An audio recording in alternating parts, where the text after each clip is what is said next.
Processing grief is difficult and it's individual. Everybody processes it differently. It's real and violent and volatile. We pick up this season a few months after the end of season 5, and on the surface I think everyone's carrying on as if things are normal. Wouldn't that be lovely? Everybody's searching for their identity. Who are they? How are they going to make their lives work? Am I, part of something bigger? But of course, with size comes conflict and so forth. The Frasers are trying to move on and move forward in their lives. And the title of episode 1 is called Echoes, because no matter how much you try to move forward, your past will always come back to haunt you.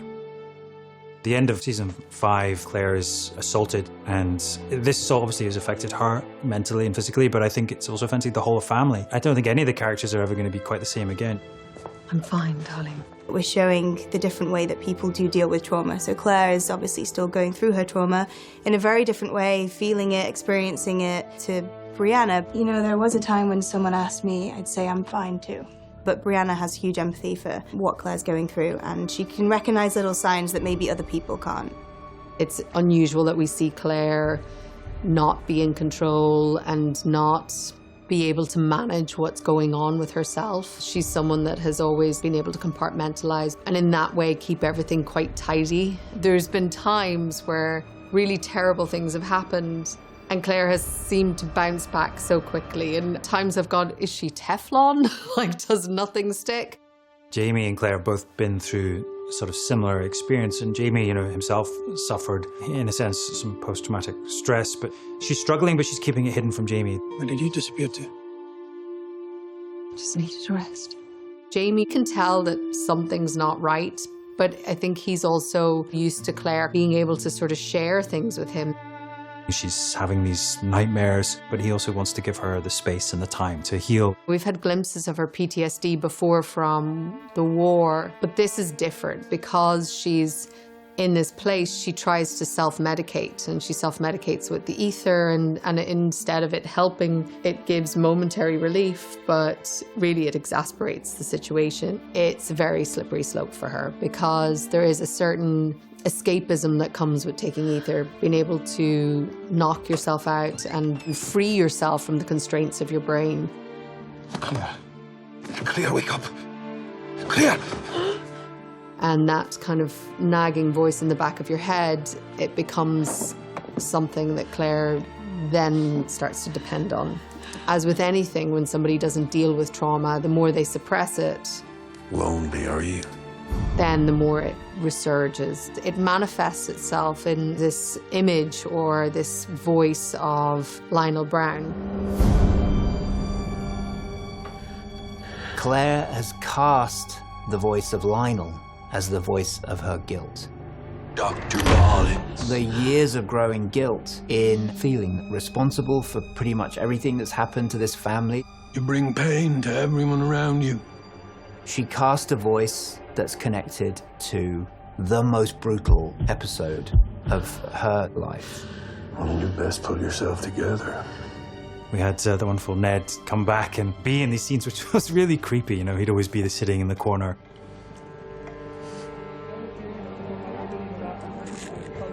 This had to be a manifestation of Claire's inner, deepest, darkest fears. It's a really strong storyline. It's very unusual that we see Claire in this state. Jayme and Claire's relationship helps her put it to rest. They're always supportive of each other. I hear voices. Lionel Brown. I think when they communicate and work through it together, they can beat anything. After Wentworth, you found me. I let you into my mind, to my soul. Let me do the same. We have to face this together.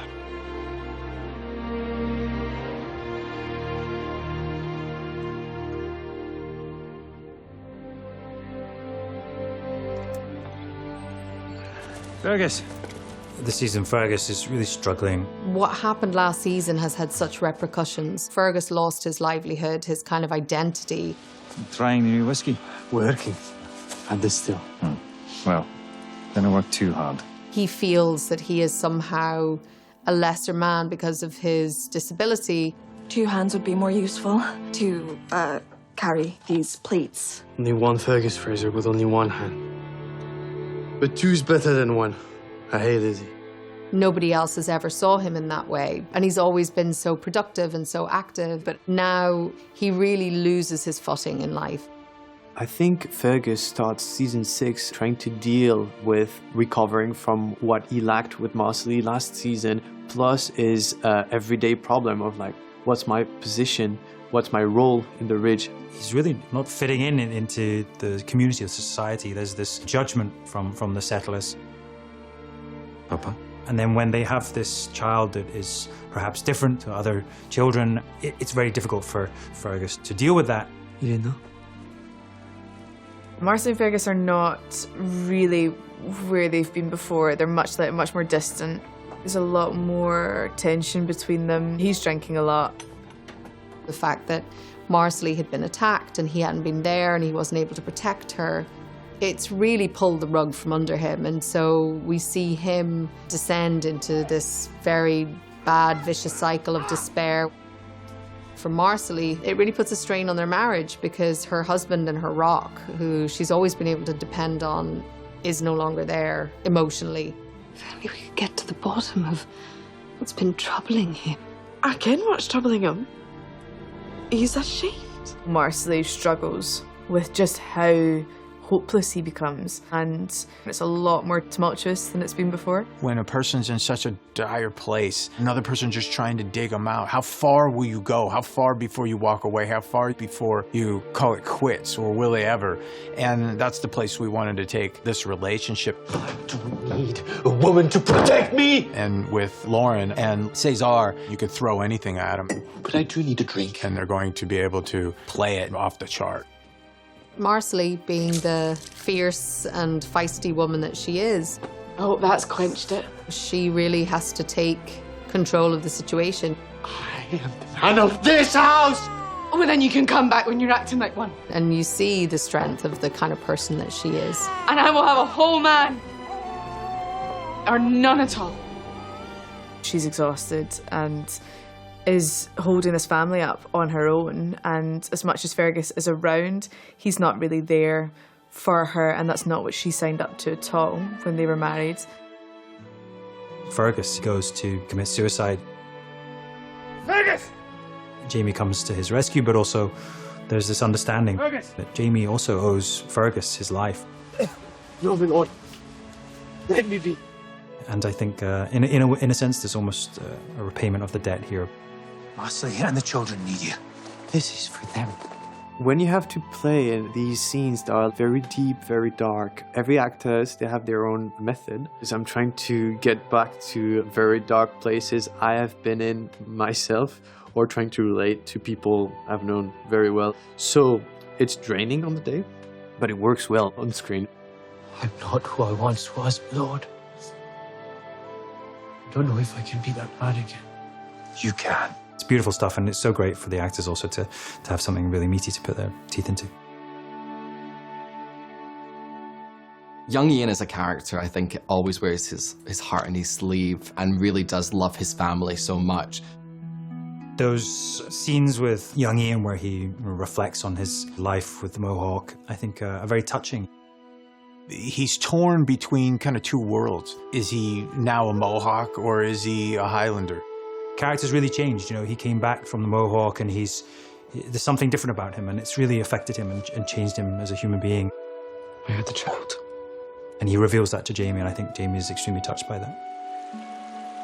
From where we left him, he's absolutely broken. When I got the script, I was reading it, I was actually in tears because, of course, young Ian he's a part of me, and I feel for him so deeply. So those moments with Jayme when he finally is able to find the strength to open up again and tell his story. The child cannot take root in the womb. Your spirit is not Mohawk. Return to your own people. Wahyohawe agrees. She would never.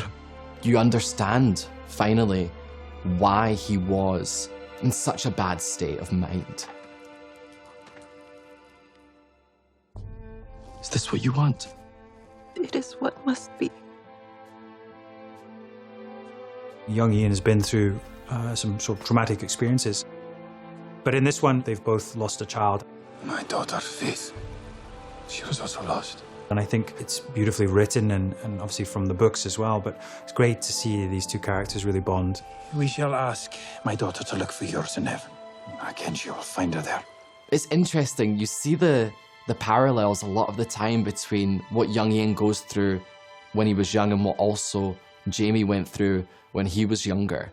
Young Ian, or Ian as we call him now, you know, he's absolutely a bit of a chip off the old block. I think he always idolized Jayme as a younger man, but he's come into his own, and I think John Bell does that beautifully.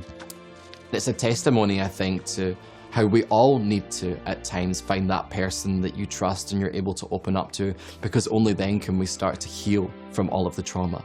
Ian discovering who he is over the season and comes to a place that he can have a foot in both worlds, and it's still okay. All that matters is who you are here. It's nice to see Jayme have these emotional attachments to these young men who are now going off on their own journeys, and I think, you know, Jayme has to at some point say goodbye to them, and I think that's pretty tough, but I guess that's becoming an adult or becoming a father. Season 5 had the Frasers kind of thrust apart, and they're a bit like a collection of broken bones, but when those bones come together, they form quite a hell of a strong skeleton.